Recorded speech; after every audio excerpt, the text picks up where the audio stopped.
ભાજપના ધારાસભ્યોના મૌન પર વરસ્યા બળદેવજી ઠાકોર। મહેસાણાના ગોઝારિયામાં બળદેવજી ઠાકોરનું ચોંકાવનારું નિવેદન।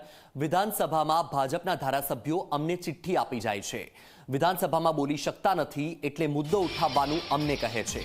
વિધાનસભામાં જુઓ તો તમને નવાઈ લાગે તેવી સ્થિતિ હોય છે। બળદેવજી ઠાકોર આ નિવેદન આપ્યું છે, હવે અમે તો 17 જ રહ્યા છીએ, તમે 156 છો, જાઓ રજૂઆત કરો।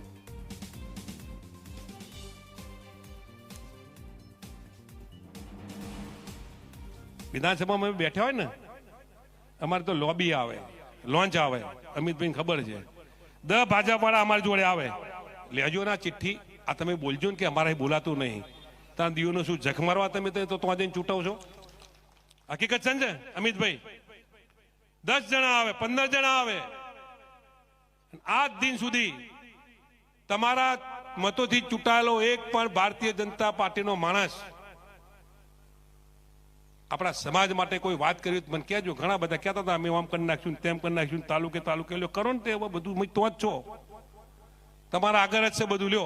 अमे तो 17 जना ज रह्या चम हश्या 17 जना ज रह्या छीए ने, 156 जना तो छो, ल्यो करो। हवे विधानसभा में बैठे हो ने अमारे तो लॉबी आवे, लॉन्च आवे, अमित भाई खबर है 10 भाजपा वाला अमारे जोड़े आवे, लेजो ना चिट्ठी आ तमे बोलजो कि अमारे बोलातुं नहीं, तां दियोनो शुं जख मारवा तमे तो जईने छूटाव छो। हकीकत समझे अमित भाई, 10 जना आवे, 15 जना आवे, आज दिन सुधी तमारा मतोथी चूंटाયેલો एक पण भारतीय जनता पार्टीनो माणस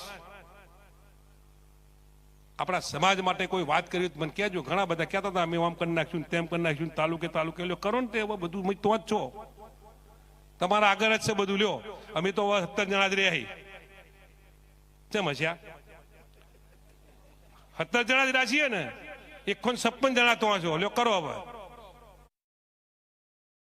बहुमती धारासभ्य बक्षीपंच समाजमांथी आवता होय, एणे बोलवानुं होय त्यारे शासक पक्षना धारासभ्यो चूप रहता होय छे। क्यांक राजकीय रीते एमना अस्तित्वनो सवाल होय, एमने मंत्री बनवुं होय के बीजा एमना स्वप्न होय, एमां क्यांक रुकावट ना थाय એટલે સરકારની ખામીઓ કે સરકાર જે અન્યાય કરે છે એની સામે બોલી શકતા નથી।